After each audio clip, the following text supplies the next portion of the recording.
Deadpool and Wolverine is directed by Sean Levy, and it follows Deadpool going on a multiverse-spanning adventure alongside Wolverine in order to save his own universe. There's obviously a lot more that this movie covers, and I'm not going to go into all the specific details because this is obviously a very spoiler-heavy movie that's very reliant on just kind of you reacting to a lot of the shocking beats that happen. Maybe shocking's not quite the best word for that, but maybe surprising. It's certainly a fan service movie. And I wasn't initially planning on reviewing this, as I said in my channel update video that I made a month ago or so. I don't want to force myself to review every single new release movie that comes out. I only want to talk about movies that I actually have something to say about. But I did also just review those animated Crisis on Infinite Earths movies made by DC, and just how those were some of the worst things I have seen in recent memory. And I almost thought that Deadpool and Wolverine was the perfect counter to that. And I kind of wanted to talk about how this is how to do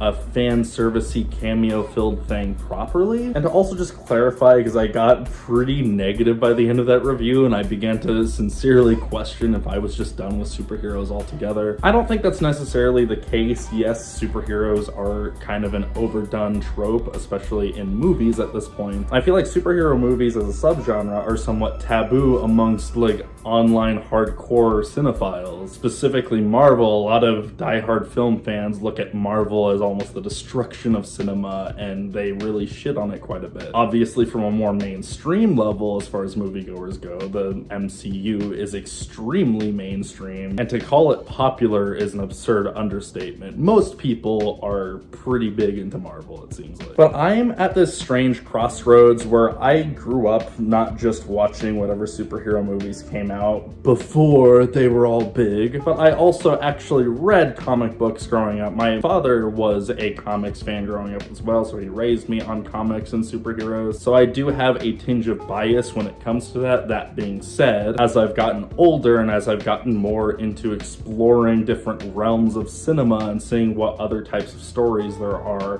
to offer, I do find many aspects of the superhero genre to be extremely repetitive. I don't think just because something involves superheroes means that it is therefore bad. In fact, I find that perspective rather silly. I think anything could be done well in the right context, and I think at this point it goes without saying that almost every single story has been done in some context. I think the reason I personally connect a lot more with art films now is because to be an art house piece is to be inherently extremely specific and personal to someone's own experience. You get more of a personal reflection of who a person is through an art house piece. And while that is missing from the vast majority of superhero films, that doesn't mean that they're enjoyable in their own context. And personally, I think Deadpool and Wolverine is exactly what it needed to be. I really haven't been enjoying a lot of new release movies lately nearly as much as I wanted to. I was super hyped for Maxine, which to me only ended up being mediocre. And I was extremely excited for Longlegs, especially after that amazing marketing campaign. And yeah, hot take, I thought it was kind of bad. So going into Deadpool and Wolverine, which naturally I was somewhat curious about, but cautiously optimistic, because I'll just say it, I authentically really love the first Deadpool movie. I think that movie, especially when it came out, was a huge breath of fresh air for the superhero genre and felt like lightning in a bottle. There was something about that movie that felt like they had something to say, and it just had this really unique, funny flair to it. And yeah, I think it's just simple and honestly nearly perfect as far as the superhero genre goes, at least if you were to ask me. Not saying it is a perfect or nearly perfect movie, but just as what it is, I really kind of adore it. I am, however, not a big fan of Deadpool 2. I've never cared for it that much. It just, that movie felt to me more like a generic superhero movie, and the similar beats that it did hit to that first Deadpool just felt more redundant. I would say that Deadpool and Wolverine is a huge step above Deadpool 2, but I still don't love it nearly as much as that first movie. Because yes, while this is a more conventional, large-scale superhero type blockbuster film, it's at least doing something totally different from that first Deadpool, and I think as a superhero movie, it really delivers on a lot of levels. And as far as the fan service goes, I think by this point everyone's at least heard that there are some pretty big cameos. This, however, utilized the fan service in a really narratively purposeful way. Like, the cameos in this movie are actually essentially supporting characters that are crucial to the plot of the movie. And also, through the lens of a satirical comedy film, I think that having these blatant nostalgia bait cameos like that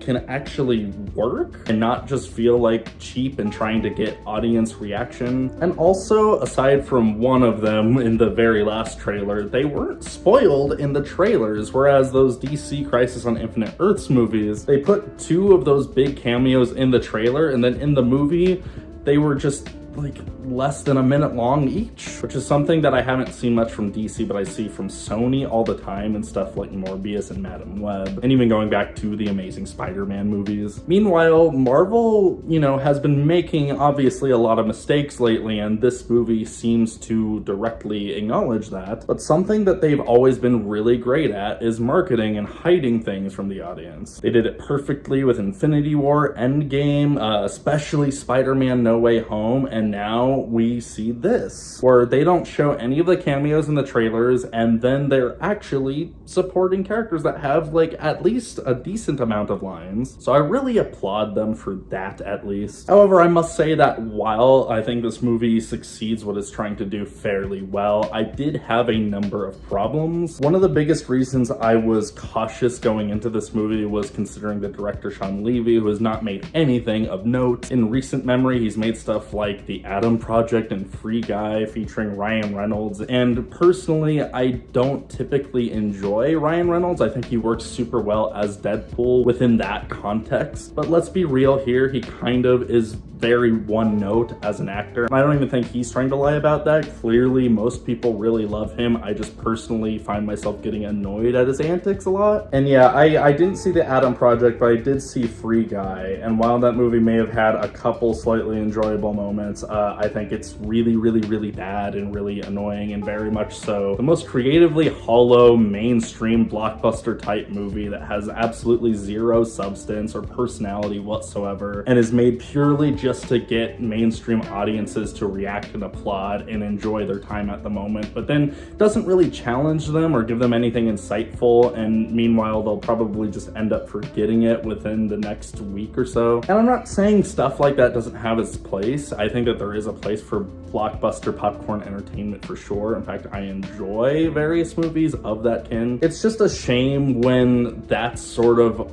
all that's being marketed and all that people are going to see, because it kind of filters out what I would consider to be, maybe important is the wrong word, but I would say just the more meaningful art that's being produced. And I'd say, despite the fact that Deadpool and Wolverine is a really fun, really enjoyable movie overall, it has that Marvel issue that they haven't only just been having recently, but they've been having for a very long time, and that I don't feel like the movie has any personality or creative flair. The camera work is all extremely generic, and I would say in particular, the action scenes really don't feel like they're made with any sort of flair whatsoever. I really don't feel like Sean Levy knows what to do with an action scene, and he kind of just has stagnant shots of people doing things. There's no thought about what the most creative or effective angle to make the audience feel something during those scenes. There are conceptually really cool scenes, one of them involving Deadpool and Wolverine fighting in a car, and while I did enjoy that moment overall because it was funny, I still couldn't help but think, wow, the camera is just very stagnant right now, not really doing anything all that interesting. I think the exception to that within this movie's action scenes would be a sequence in the third act that does the kind of old boy oneer following them across a subway fighting, which has been done before, but it was done pretty well here. My only complaint with it is the choreography is definitely not great. If you look at the way Wolverine is attacking people, it's almost like he's flailing his arms around, and I'd say the choreography in general during a lot of that action sequences is not the best. A lot of it just feels like really generic, slow-mo,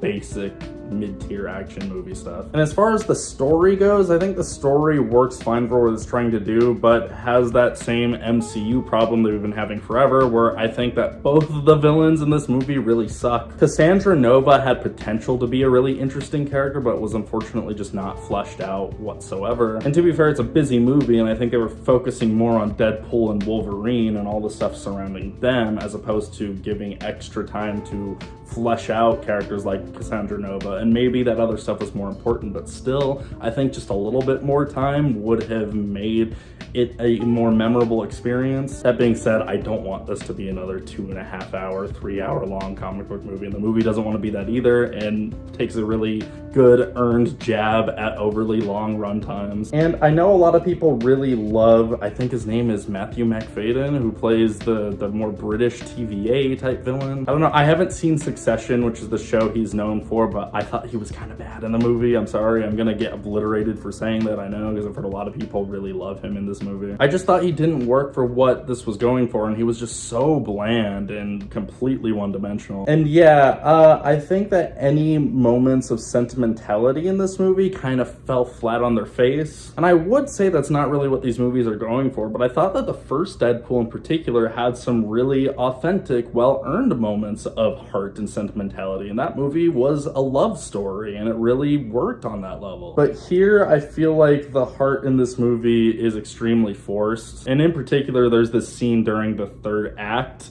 that was trying to be emotional and sort of the payoff of a lot of things in the movie, and I thought it was extremely bad. Definitely the worst part in the movie, that was kind of flashing back to stuff we had just seen not even 10 minutes ago, and it just felt extremely pandering, like it was spoon-feeding the audience everything that we were supposed to be feeling. It wasn't really just trusting us with having followed these characters, it really needed to hit that home with us. And in doing so, it made it far less impactful and quite frankly kind of bad. But honestly, thinking back on the movie, which I have been thinking about it since I saw it, and that's something worth noting, it has stayed in my mind, and I even went to go see it a second time, and I think that's definitely worth noting, that this is something I wanted to see again so quickly in succession, because the whole is definitely better than the sum of its parts in this case. And I'd say for every flaw, there is at least 2 or 3 things that are pretty great about this movie. It's very funny throughout, it's pretty entertaining throughout, maybe not necessarily as far as the filmmaking goes, but it did exactly what it needed to do, and I was very satisfied with it. I think if you were really excited for this movie from all the marketing and trailers and everything, you'll also be extremely satisfied. As a whole, I'm going to give Deadpool and Wolverine a 7 out of 10. If you want to request me to review essentially any movie, I'll talk about any movie that's not a current release, you can send me $10 on my Cash App. I will also review essentially any anime series that's only 12 episodes or less. Yeah, only $10.